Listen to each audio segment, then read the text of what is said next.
중생을 제도하겠다고 뛰어들었는데 중생하고 계속 부딪히잖아요. 그러니까는 그때 내 마음이 무슨 생각이 들어버려? 중생은 원래 없는 것이 아니고 있다. 이게 인지상정인 것 같아 나는. 그렇지 않을까요? 예. 네. 또 그냥 그건 괜히 이 무아라는 거는 부처님 어떤 말씀이고 어떤 진리적인 얘기고 실질로 들어가면 무아가 아닌 거야. 너무 중생들의 요구도 많고 중생들에서 내가 많이 상처도 받고 힘들고 이 중생이라는 것은 원래 없는 자성이라는 것은 원래 무자성이니까 무아니까 아무리 나한테 욕을 하고 비난을 하고 자존심을 건드려도 아무것도 아닌 거야. 이렇게 생각을 아무리 세뇌를 해도 계속 업은 올라오는 거죠. 그렇다면 중생이 무변서원도, 중생이 끝도 없다는 말이 이론적인 말이라면 중생이 자성이 있다는 말은 어디에 속하겠어요? 그거를 내가 실제로 실천하는 현장에 있는 사람의 심정, 느끼는 심정이라고 말할 수 있겠죠. 네. 저는 그렇게 이걸 본 거예요. 그렇게. 그 말씀이 맞는 거죠. 너희들이 직접 이 사홍성원을 실천해 봐라 이거야. 그것들이 없다고 느껴지나. 그리고 번뇌도 자성이 없죠. 무아설이니까, 불교는 무아설이니까. 근데 번뇌 있잖아요. 한두 끝도 없이 번뇌가 일어나고, 번뇌가 일어났을 때 뭐 예를 들어서 4년초 수행을 한다든지 뭐 기도 수행을 한다든지 뭐 진원 수행을 한다든지 참선, 가나선 수행을 한다든지 화두를 든다든지 조사선을 한다든지 어쨌든 계속 하더라도 번뇌는 올라오죠.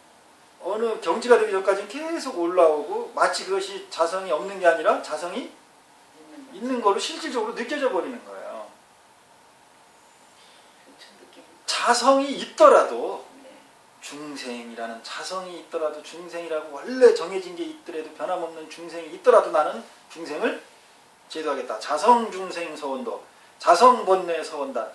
번뇌라는 것을 아무리 끊으려고 노력을 하고 별의별 수행을 다 해도 계속 번뇌가 일어나는데 가만히 보니까 자성이 없는 게 아니고 자성이 있는 것으로 그냥 느껴져 버리는 거예요.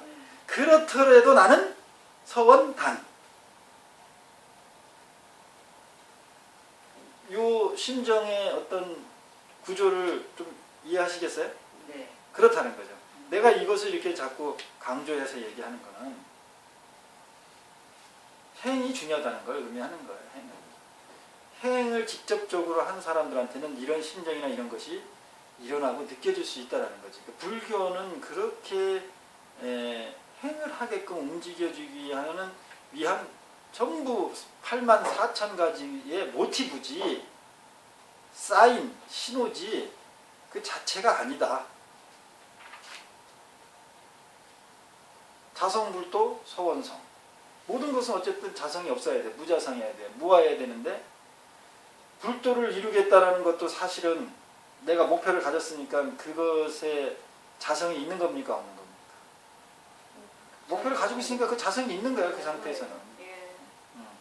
이게 실질적으로 보살행을 하고 수행을 하고 중생제도를 하기 위해서 그 안에 뛰어드는 사람들의 심정일 거라고 나는 여겨지는 거죠. 그 심정을 우리 조사 스님들께서 이렇게 구성해놨다고 또 저는 생각을 하는 거예요. 그래야 이 책을 덮고 천수경을 덮고 삶으로 들어갈 거 아닙니까? 이 천수경을 쓴 이는 만든 그 보살들은 주구장창 무슨 경에 수지독성 그런 것처럼 이것만 붙들고 있기를 궁극적으로 원하겠습니까? 이거를 놓고 자기 삶에 뛰어들기를 원하겠습니까? 삶이 뛰어들어서 행하라고 말씀하시는 거예요. 그렇죠. 이거를 붙들고 있으면 경을 붙들고 있는 한 새로운 것을 손을 이걸로 뭘 또 잡어. 이걸 놔야 뭐 망치를 잡든지 숟가락을 잡든지 뭐 돈을 잡든지 잡을 거 아닙니까? 이것만 계속 붙들고 앉아 있으면 다른 것을 짚질 못해요. 얻질 못해. 그게 법상을 내지 말라 그 얘기잖아요. 그러면은 이것을 놓기 위해서는 어떻게 해야 돼? 우리 남처사가 공양계를 항상 보고하다가 이제 보지 마라 그러니까 어떻게 해야 돼? 보지 말고 읽어라 그러니까 어떻게 해야 돼? 외워야죠. 외웠잖아. 그렇죠? 네. 예. 처음에는 글씨를 보고 그 다음은 외우고 외우면 손이 놔지죠? 네. 그러면 이제 경이 손에 있어요? 이 안에 있어요? 내 네, 안에, 있겠죠. 내 안에 있든가 뭐 내 네, 기억 네, 속에 네, 있겠죠. 네, 기억. 예. 그럼 이 기억이 언젠가는 행으로 나올 수밖에 없게 돼요. 그러나 경에 발도 붙들리고 손도 붙들리고 눈도 붙들려 있으면 경의 내용이 행으로 나오기가 어렵죠. 구조적으로 일단 안 돼요. 경을 놔야 돼. 눈에서 놔야 되고 안이 위세스인에서 놔야 돼요. 손에서 놔야 돼. 그랬을 때 그냥 삶으로 행으로 삶 자체로 나와버리는 거죠. 그게 불도를 이루는 거예요. 불도. 부처님이 경 들고 다니는 거 봤습니까?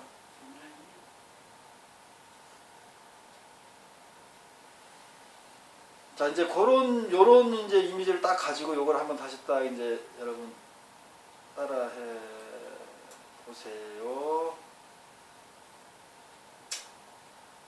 그러면은 또한 이제 느낌이 또 달라져요.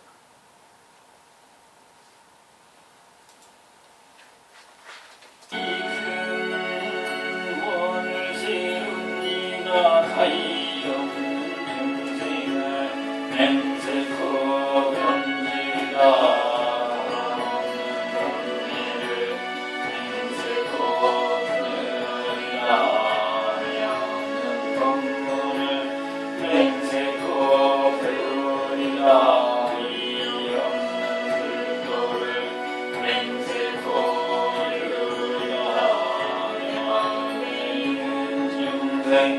맹세코 건지라 내 마음에 흘렸건네 맹세코 흐르리라 내 마음에 무량공문 맹세코 흐르리라 내 마음에 무상불도 맹세코 이르리라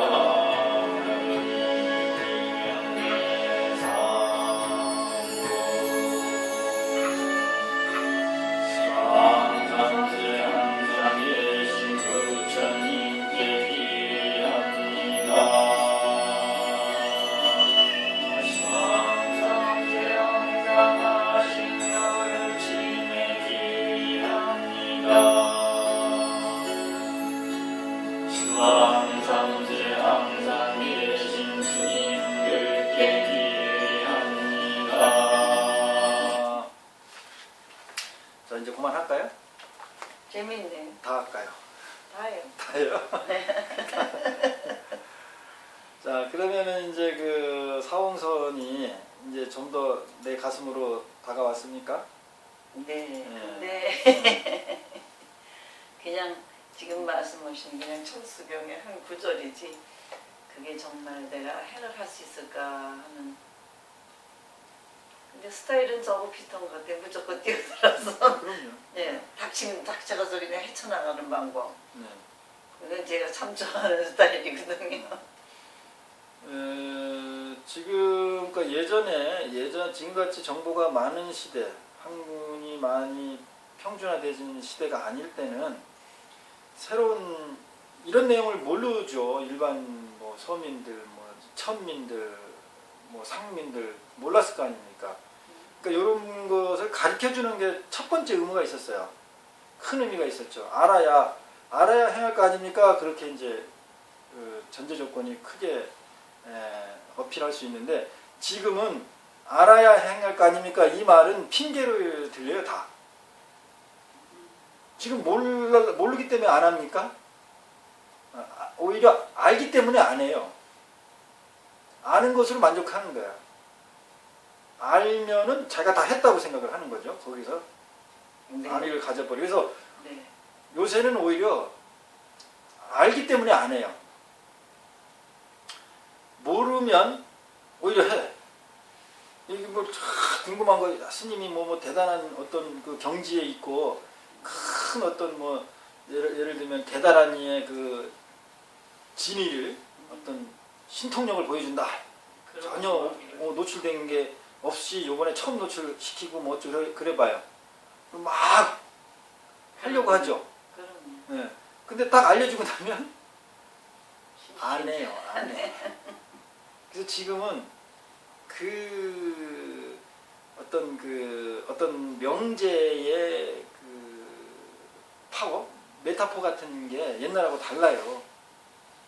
옛날은 알아야 행하죠 이 말이 먹혔는데 지금은 알아야 행하죠 그거는 변명으로 들려요. 변명으로 전부 안 하겠다는 얘기예요. 안 하겠다. 그 의미가 완전히 다르죠. 옛날에 같은 말인데.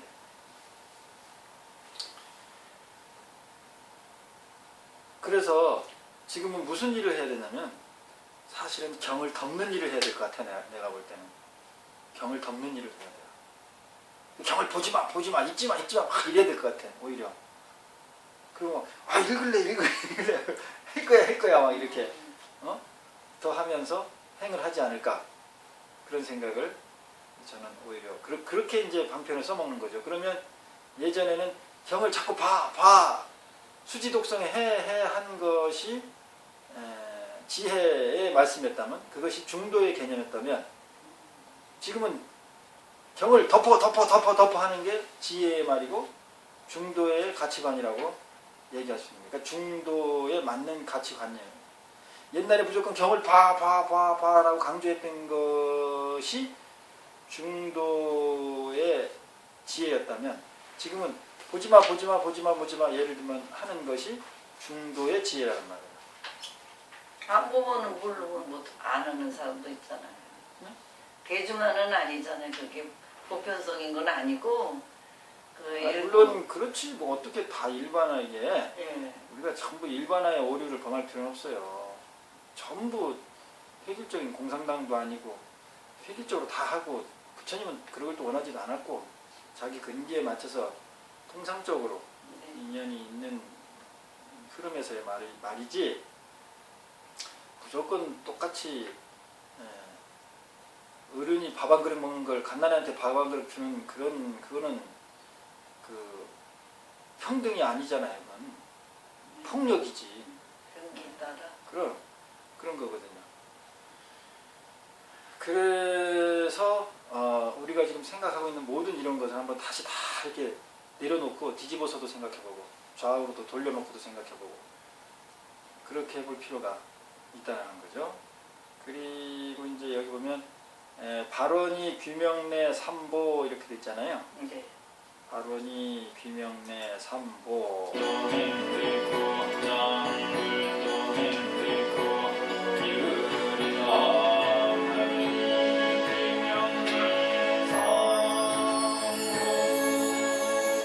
자, 발원이 귀명내 삼보를 지금 천수행이 다 끝났어요.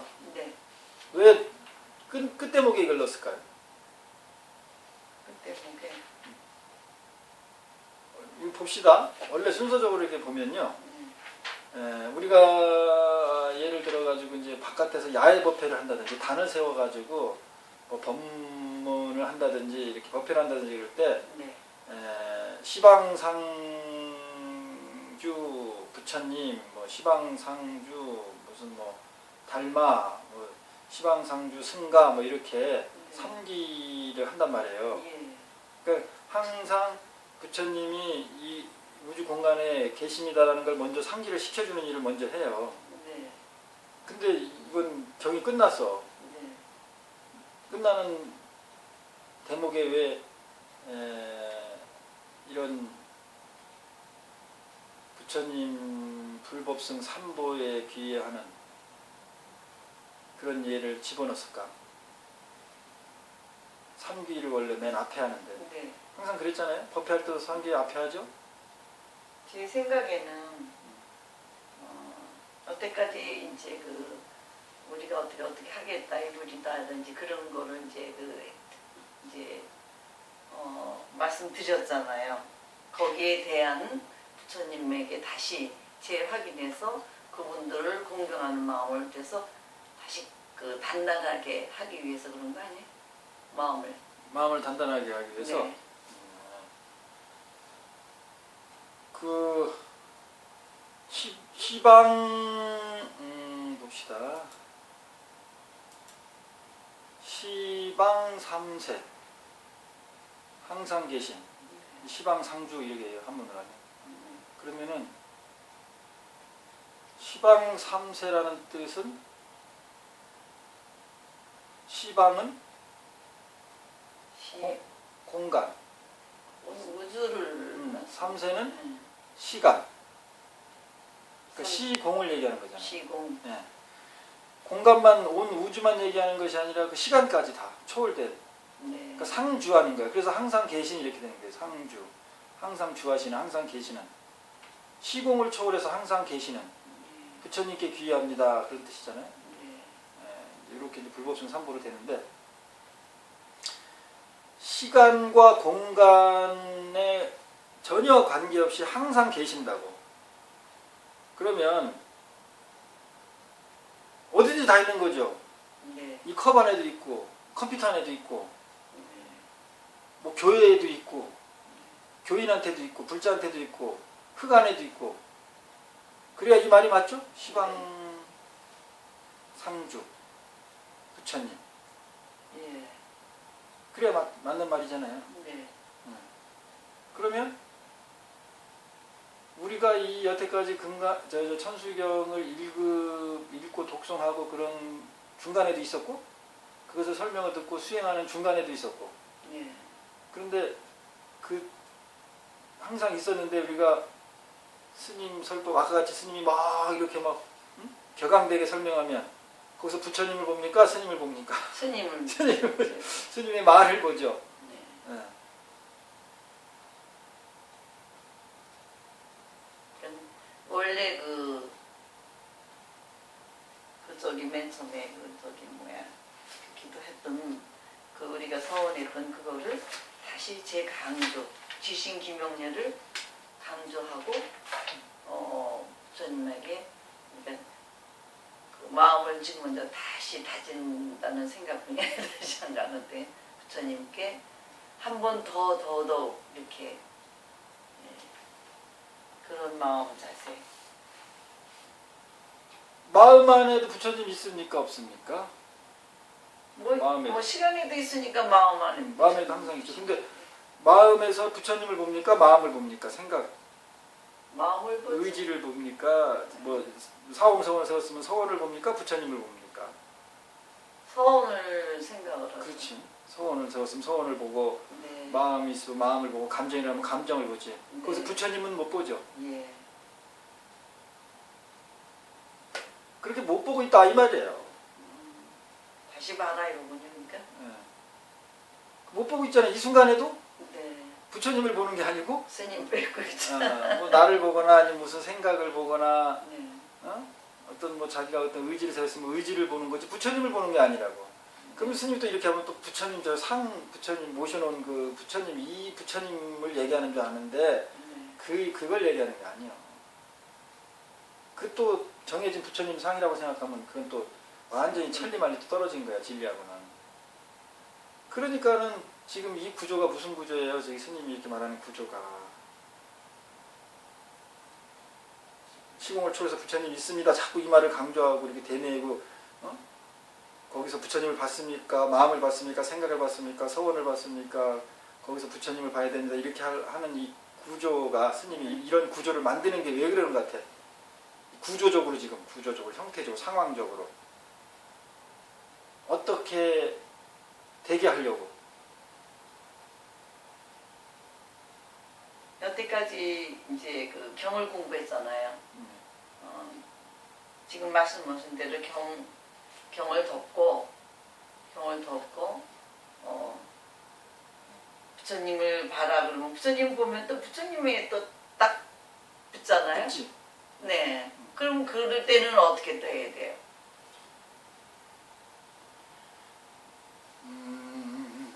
그 이제 우리가 그렇게 작용하잖아요. 의식이. 예. 부처님 얘기하면 부처님에 딱 가서 붙고, 네. 법을 얘기하면 벌써 딱 붙고, 예. 내 안에서 감정이 나면 감정에 가서 딱 붙고, 네. 그걸 이제 집착이라고 그러잖아요. 예. 그게 예를 들면 붙는 건 문제가 없어. 네. 떼지 못해요? 그렇지. 그게 이제 좀 도사가 돼가는 거야. 떼지지 않는 게 문제지. 네. 붙는 건 아무 문제가 없어요. 그건 자연스러운 현상이니까. 네. 그러니까 이렇게 여러 가지가 이렇게 있잖아.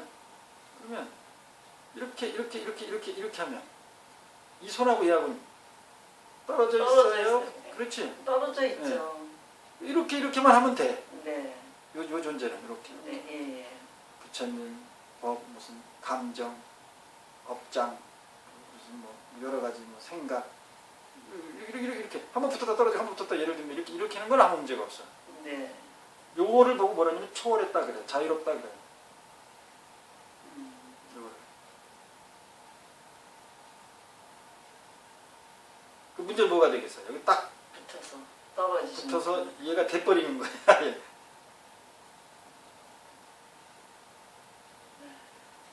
이렇게 딱 붙어가지고 하도 오래 했으니까 얘가 새끼손가락이 된 줄 알고 있어 지금. 네. 그러면 얘한테 떨어지게 하려면 네가 새끼손가락이 아니다라는 거를 첫째 인식시켜줘야 되겠죠 얘한테. 네. 야 너는 새끼손가락이 아니야 검지야 라는 것을 네. 스스로 보게끔 해줘야 되겠죠. 네. 그렇죠. 그러면 새끼손가락만 쳐다보고 붙어있던 눈을 네. 확 손으로 뒤집어 치든지 해가지고 딴 데로 돌려놔야 되겠죠. 그러니까 새끼손가락이 아닌 걸 보게 해야 되겠죠. 네. 네. 그렇죠. 네. 그게 이제 화두에서는 남면북대예요. 요것만 계속 새끼손가락만 쳐다보고 있으니까 자기가 새끼손가락인 줄 아는 거예요. 근데 눈을 확 뒤집어 까버려요. 그래가지고 뒤통수에다 붙여줘. 뒤통수를 보게 해. 그러니까 북두칠성을 보려면 고개를 들어서 봐야 돼. 남쪽으로 돌려라 이 말이야. 남쪽을 봤는데 북두칠성을 본다 이 말이야. 남쪽을 돌려서 북두칠성을 봐라는 말도 되고, 북두칠성을 보게 하려면 남쪽으로 돌리게 해라 해도 되고, 남쪽을 쳐라 그런 말도 되고.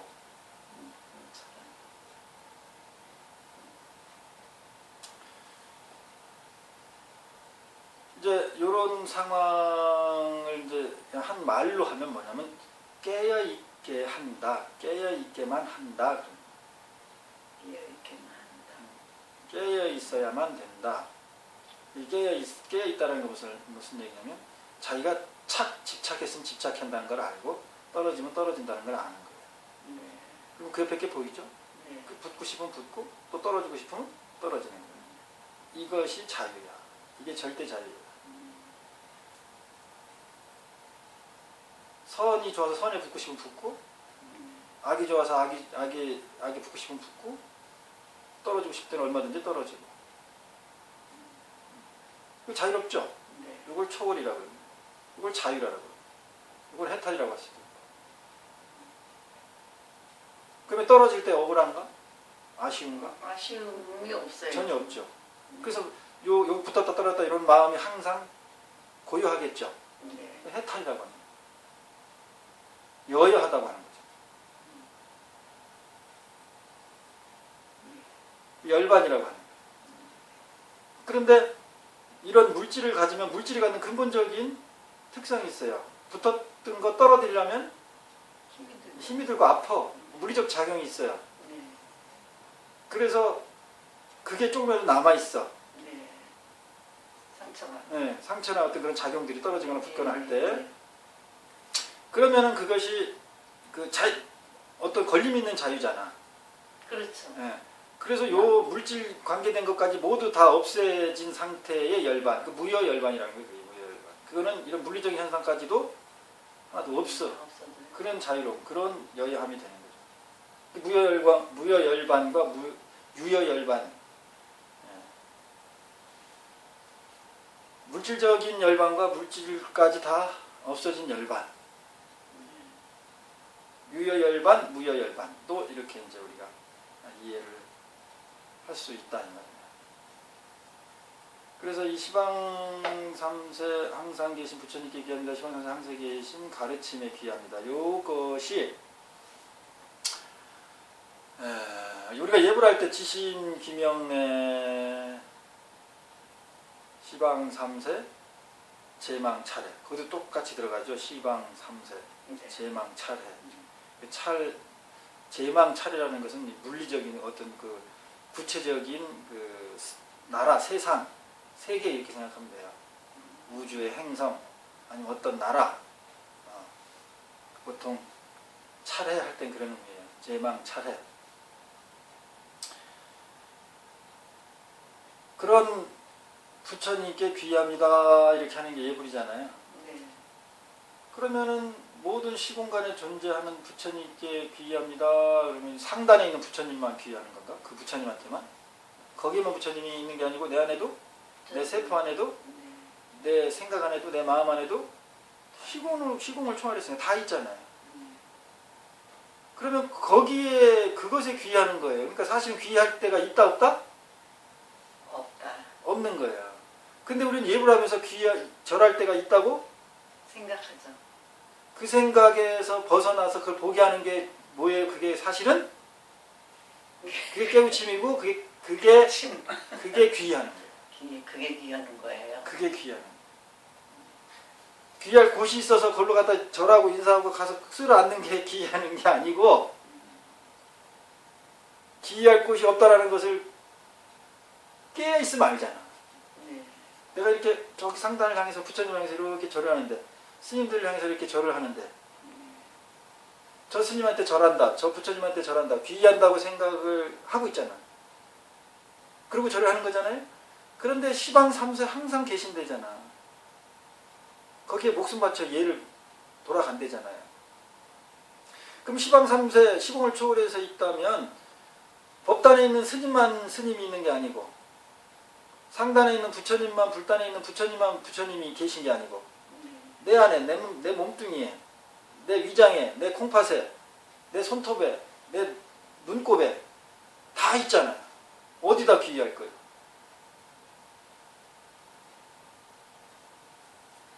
그 귀의할 곳이 없다라고 딱 깨달으면 그게 귀의한 거예요. 근데 이제 저도 가끔 느끼거든요. 이렇게 이제 전에 처음 절에 다닐 때는 막 신심이 나고 막 부처님한테 그냥 절만 해도 그날 뭔가 모르게 좋은 일이 일어날 것 같고, 그런데 이제 지금은 그런 마음이 없어지고요. 그래서 야, 이게 다른 분들은 참 공손스럽게 그 절도 잘하는데 저한테는 그런 게 없는 게, 야, 이게 내가 너무 이렇게 공경심이 없지 않는가 하는 그런 반성을 해봤거든요. 이제 그게 이제 업이 좀씩 닦여 나가면서 이제 의지의 대상에서 이제 벗어나는 거 아닙니까? 의존적이었던 것에서 주체적으로 벗어나가는 거잖아요. 그럼 이제 그게 점점 깊어지면 이제 내 몸에서 그러면 내가 뭐 저기 부처님한테 의지하고 그런 거 아니니까 그렇게 공손하게 이렇게 뭐 할 필요 있겠습니까? 이제 뭐 그런 의문 들잖아요. 네. 근데 이제 정말 내 피부 속에 다 부처님이 계시구나 그러면 내가 부처 됐죠. 네. 그러면 부처님이 어떻게 행동할 건가 생각해보면 하는 거죠. 부처님이 절을 하게 되면 네. 막 절을 할 건가 아니면 참 법답게 정말 그 풍채 안에서 나타나는 그 아우라가 정말 풍겨나는 그런 형태의 절을 할 건가. 자동으로 나오겠죠. 그러니까 아직도 그 의지해 있는 업장 수겁은 떨어지지 않았기 때문에 절을 하는 대상과 받는 대상 아직도 거기에 업이 다 닦여지지 않아서 그럴 뿐이에요. 그것이 다 닦여지면 뭐 내가 절을 한번 하더라도 참 부처님 절이지. 내가 부처님이 무상사니까 가장 꼭대기에서 존귀한 그 위치에 계신 분이니까 발걸음 하나, 뭐 절 하나, 뭐 얼마나 우아하고 아름답고 정말 그렇게 했어요. 그런 절을 하는 거예요. 저도 그런 절은 못해요. 그러면 못하는 건 뭐냐? 아직도 그런 나도 업이 수겁이 덜 닦였다라는 걸 아는 거지. 이 불교는 너무도 명쾌하고 정확해요. 하나의 오차가 없어요. 그리고 거의 상식적으로 다 이해되는 것들이에요.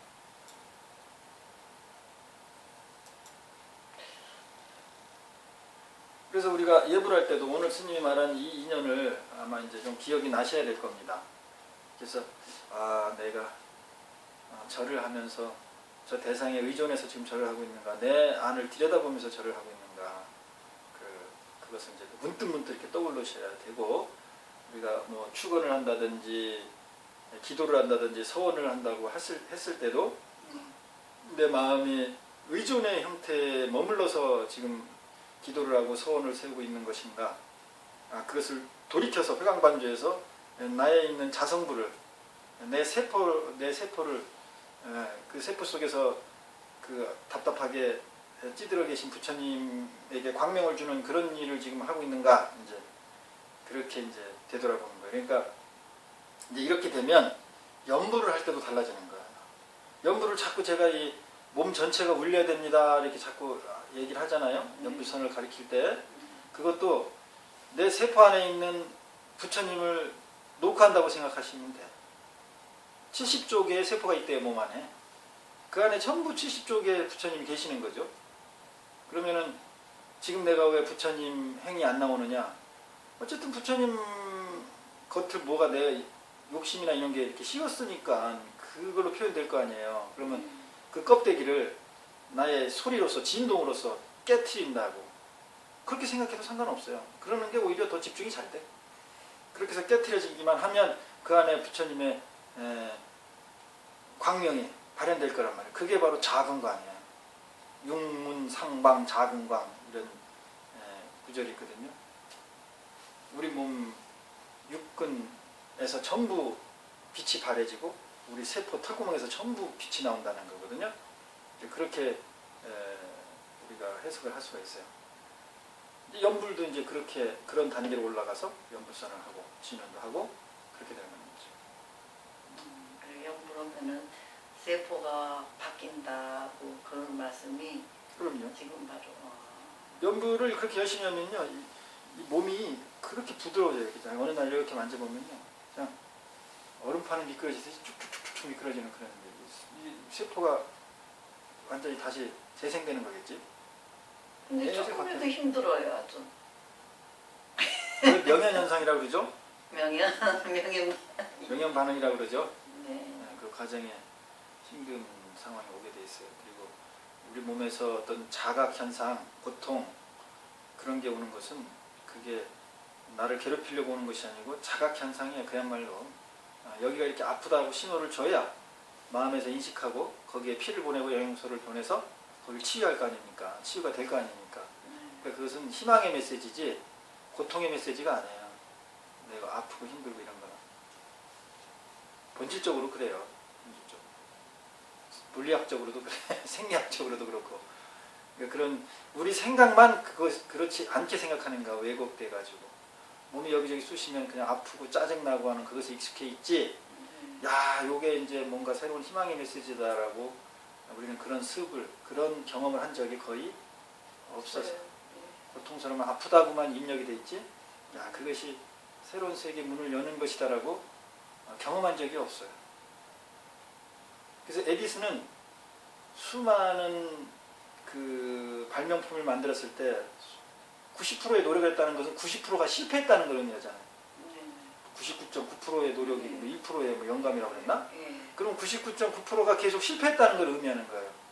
그럼 그 사람은 90% 실패할 때마다 뭘 봤냐면 성공을 봤어요. 90%의 좌절을 본 게 아니고 90%의 성공을 본 거예요. 그래서 1%의 성공을 만들어낸 겁니다. 그러니까 그 사람은 이게 실패했다 그러면 마음속에서는 기뻐했을 거야. 우리처럼 좌절하지 않고. 왜 이렇게 기도도 열심히 하고 내가 이렇게 많이 했는데 부처님은 도와주지도 않고 전생에 무슨 업보를 줘가지고 내가 이렇게 사느냐 이런 생각을 하지 않고 야 이거 뭐가 될라나 보다. 뭔가 지금 여기에서 기가 막히게 하나의 문제가 걸려있는 거 요거 풀 수 있는 기회인가 보다. 이렇게 어떤 희망과 그 호기심 그런 것에 오히려 더 빠져 있었을 거라고. 그것은 어렸을 때 그 우리가 흔히 얘기하는 실패 그것에 대한 그 부정적인 측면을 경험하지 않았을 때 실패했을 때 옆에서 예를 들면 어린아이가 처음에 자전거 탄다고 한번 쳐봅시다. 아니면은 걷는다고 합시다. 자전거 타면 또 좀 컸을 때니까 걸으려면 기다가 넘어지잖아요. 네. 그래서 서가지고 삐뚤삐뚤하게 넘어졌어. 넘어져서 이제 뭐 여기도 아프고 저기도 아프고 이럴 수가 있겠지. 근데 어린아이는 처음 경험하는 거야. 근데 엄마 아빠가 막 박수쳐고 너무 기뻐해. 넘어지니까. 네. 그러면 얘는 넘어지는 게 나쁘다라고 인식하는 게 아니고 그게 네, 좋다. 좋다. 엄마 아빠가 너무 칭찬받는 기뻐하니까. 네, 네. 아이는 엄마 아빠 기뻐하면 최고로 치거든요. 그렇죠. 그러니까 넘어지는 것에 대해 전혀 두려움이 없어요. 없게 되는 거죠. 아 넘어지는 거 두려움 없는 애가 못 걸어?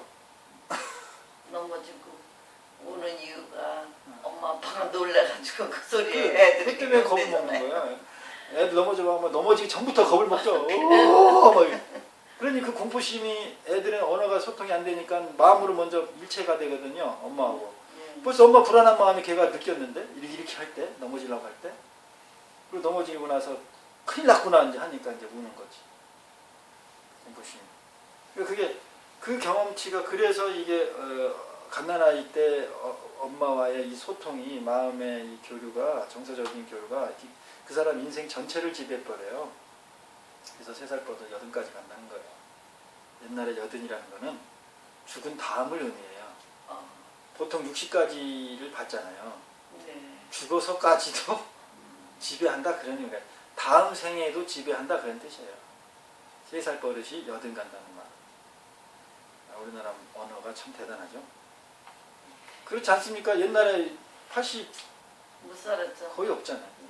50대면 이미 할아버지고 네. 죽었으니까 평균 나이가 한 40, 50 이렇게 됐을 거예요. 네. 그래서 60 넘기면 환갑이라 그래가지고 어마어마한 잔치를 잔치하고. 했었는데 새로 태어났다는 거예요. 또 환갑도. 네. 그런데 더군다나 80까지라고 얘기했거든요. 뭐냐면 죽은 다음까지도 지배한다 그런 뜻이에요. 자 그래서 이제 어쨌든 오늘 대단원의 그 천수경 수행을 마무리했는데 이건 이제 처음 이제 2년을 걸은 거예요. 2년을. 그래서 여러분이 아까도 말씀하셨듯이 이제 천수경 할 때마다 이제 새롭게 단원마다 개송마다 마음가짐이 달라지고 네. 이제 어떻게 해야 될지도 나름대로 또 이제 방안도 생각이 날 거고 이럴 겁니다. 그래서 그런 걸 통해서 계속적으로 자기 나름대로 이렇게 수행해 나가시기를 바랍니다. 그래서 동영상을 보는 분들도 조금의 그런 계기가 마련되기를 원하고 조금의 그런 어떤 효과가 있었다면 저는 그것에 상당히 감사함을 느끼고 그리고 이제 다음 동영상을 이제 어떤 식으로 해나갈 것인가 이제 그것도 이제 제가 또 이렇게 인연을 또 봐야 됩니다. 예를 들면 금강경을 이렇게 또 한다 했을 때 이제 일방적인 강설은 제가 안 한다고 그랬잖아요. 네. 그럼 이렇게 이런 대화를 해야 된단 말이에요. 대화. 그럼 대화할 사람이 있어야 되잖아요. 대화할 사람. 그래서 이게 대화할 사람의 인연이 있어야 또 금강경에 대한 무슨 뭐 동영상이나 이런 법문이 만들어지겠죠. 그렇지 않고 대화할 상대가 없는데 저 혼자 일방적으로 떠드는 이런 법문을 하게 할 수밖에 없다면 어떻게 새로운 방법으로 해야 되느냐라고 제가 고민을 해야 되는데 아마 그것은 없을 거라고 생각이 들어요. 왜냐하면 그런 신뢰가 없었어요. 그래서 아마 상대가 있어야 될 것 같아요. 새로운 경전의 법문이라든지 뭐 예를 들면 선사어로 중에서 할 수 있는 거라든지 뭐 이런 부분들도 이렇게 일방적인 그런 것은 못하고 서로 간에 이제 대화, 살아있는 그 흐름을 그나마 영상을 찍어서 이렇게 보내는 걸로 이제 대처하고자 하는데, 여러분도 잘 아시겠지만 여기 와서 직접 저하고 대화를 하면 서로가 이렇게 마음과 마음의 움직임이 있기 때문에 사량 분별할 시간이 별로 없어요. 근데 동영상을 딱 보면 달라집니다. 한 발이 무조건 물러서 있어요. 그래서 스님이 뭐라고 말하나, 저기 앉은 듣는 사람이 뭐라고 말하나, 자기는 항상 제3자가 돼서 그것을 평가하는 일만 합니다. 이렇게 미리 평가하거나 아니면 듣고 평가하거나, 거기에는 도가 없어요. 그거 가지고는 절대 깨우칠 수가 없어요. 상만 계속 올라가지. 이건 제 말이 아닙니다. 부처님 말씀이고 모든 선사의 말씀이고 선어록에도 다 그런 형태가 나와 있어요. 그래서 선어록에도 보면 기존의 스님들이 선어록을 해석해 놓지 않았지 않습니까? 이유가 다 있는 거예요. 좋은 인연을 앞으로 짓기를 바라겠습니다. 성불하십시오. 감사합니다.